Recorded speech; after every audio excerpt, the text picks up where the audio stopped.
এটা কোনো শো নয়। এখানে মানুষের জীবন মরণ আর বিশ্ব শান্তির প্রশ্ন জড়িয়ে আছে। মার্কিন প্রেসিডেন্ট ডোনাল্ড ট্রাম্পের খামখেয়ালি আচরণের বিপরীতে ঠিক এভাবেই গর্জে উঠলেন ফরাসি প্রেসিডেন্ট ইমানুয়েল ম্যাক্রো। দক্ষিণ কোরিয়া সফরে গিয়ে তিনি ট্রাম্পের ইরান নীতি এবং ন্যাটোর ভবিষ্যৎ নিয়ে যে বিস্ফোরক মন্তব্য করেছেন তা এখন বিশ্বজুড়ে আলোচনার তুঙ্গে।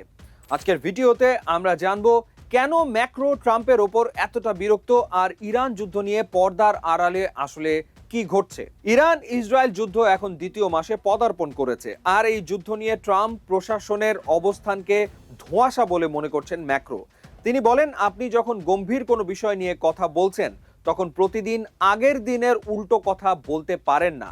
ম্যাক্রোর অভিযোগ, ট্রাম্প এক এক সময় এক এক কথা বলছেন। কখনো বলছেন যুদ্ধ জয় হয়ে গেছে, কখনো বলছেন যুদ্ধ চলবে, আবার কখনো বলছেন যুদ্ধবিরতি আসন্ন। ম্যাক্রো সাফ জানিয়ে দিলেন, হয়তো প্রতিদিন কথা না বলে পরিস্থিতি শান্ত হতে দেওয়া উচিত। এখানে একটি বড় তথ্য সামনে এসছে। 2025 সালের জুনে ট্রাম্প দাবি করেছিলেন যে মার্কিন হামলায় ইরানের পরমাণু কেন্দ্রগুলো সম্পূর্ণ ধ্বংস হয়ে গেছে। কিন্তু 2026 সালের ফেব্রুয়ারিতে এসে তিনি আবার বলছেন এটাই ইরানের পরমাণু কর্মসূচি ঘুরিয়ে দেওয়ার শেষ সুযোগ। ম্যাক্রো এই অসঙ্গতি ধরে ফেলে ট্রাম্পকে মনে করিয়ে দেন যে 6 মাস আগে আপনিই বলেছিলেন সব ধ্বংস হয়ে গেছে। ফরাসি প্রেসিডেন্টের মতে, কয়েক সপ্তাহের সামরিক হামলা চালিয়ে ইরানের পরমাণু সমস্যা সমাধান করা সম্ভব নয়, কারণ তাদের প্রযুক্তি এবং গোপন ল্যাবরেটরি রয়েই যাবে। এর জন্য আন্তর্জাতিক পর্যবেক্ষক প্রয়োজন। ট্রাম্প সম্প্রতি ন্যাটোর সদস্যপদ নিয়েও নেতিবাচক মন্তব্য করেছেন। ম্যাক্রোর মতে, ন্যাটোর মূল শক্তি হলো বিশ্বাস। প্রতিদিন যদি চুক্তির সম্মান রাখা নিয়ে সন্দেহ প্রকাশ করা হয় তবে জোটের কোনো মানে থাকে না। কিন্তু রাজনৈতিক মতভেদের বাইরে ট্রাম্প ব্যক্তিগত স্তরেও আক্রমণ করেছেন। একটি প্রাইভেট লাঞ্চে তিনি ম্যাক্রোর ফরাসি উচ্চারণ নকল করে মজা করেন এবং ম্যাক্রোর স্ত্রী ব্রিজিতকে নিয়ে কুরুচিপূর্ণ মন্তব্য করেন। এমনকি ম্যাক্রোর ব্যক্তিগত জীবনের পুরনো ভিডিও নিয়েও বিদ্রূপ করেন তিনি। ম্যাক্রো একে নিচু মানের আচরণ বলে প্রত্যাখ্যান করেছেন।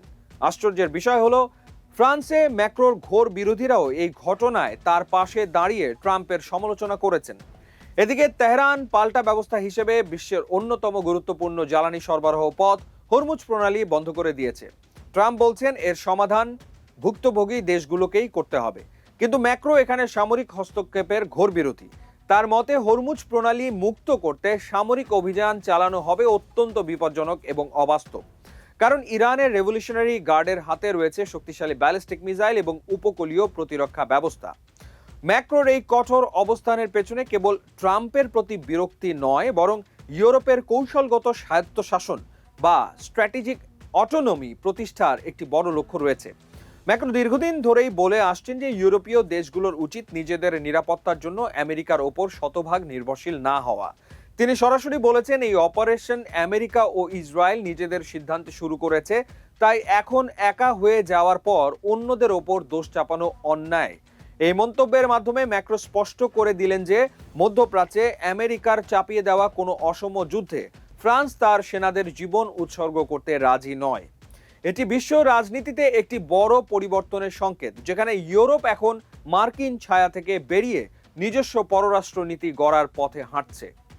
এদিকে হরমুজ প্রণালী নিয়ে ম্যাক্রোর উদ্বেগ কেবল সামরিক নয়, বরং চরম অর্থনৈতিক। বিশ্বের মোট জ্বালানি তেলের প্রায় 1/5 এই সরু জলপথ দিয়ে পরিবাহিত হয়। ম্যাক্রো জানেন যে এই অঞ্চলে দীর্ঘমেয়াদী যুদ্ধ মানেই বিশ্ববাজারে তেলের দাম আকাশচুম্বী হওয়া এবং ইউরোপ জুড়ে ভয়াবহ মুদ্রাস্ফীতি। ট্রাম্প যখন বলছেন আক্রান্ত দেশগুলোকেই সমস্যা সমাধান করতে হবে, তখন ম্যাক্রো একে দায়িত্বজ্ঞানহীনতা হিসেবে দেখছেন। কারণ ইরানকে সামরিকভাবে কোণঠাসা করার চেষ্টা করলে তারা যদি পুরোপুরি আত্মঘাতী হয়ে ওঠে, তবে কেবল মধ্যপ্রাচ্য নয়, গোটা বিশ্বের অর্থনীতি তাসের ঘরের মতো ভেঙে পড়তে পারে। মূলত এই অর্থনৈতিক বিপর্যয় ঠেকাতেই ম্যাক্রো যুদ্ধের বদলে আলোচনার টেবিলে ফিরে আসার ওপর জোর দিচ্ছেন। ম্যাক্রোর এই অবস্থান পরিষ্কার করে দিচ্ছে যে ইউরোপের দেশগুলো আমেরিকার ওপর অন্ধভাবে ভরসা করতে পারছে না। বিশেষ করে ট্রাম্পের একতরফা সিদ্ধান্ত এবং প্রতিদিনের বয়ান বদল পরিস্থিতিকে আরো জটিল করে তুলেছে। আপনার কি মনে হয়, ইরান ইস্যুতে ডোনাল্ড ট্রাম্পের এই আক্রমণাত্মক নীতি কি ঠিক, নাকি ইমানুয়েল ম্যাক্রোর ধৈর্যশীল অবস্থানই সঠিক সমাধান? কমেন্ট বক্সে আপনার মতামত জানান। ভিডিওটি ভালো লাগলে লাইক দিন এবং আন্তর্জাতিক রাজনীতির এমন সব বিশ্লেষণ পেতে সাবস্ক্রাইব করে সাথেই থাকুন।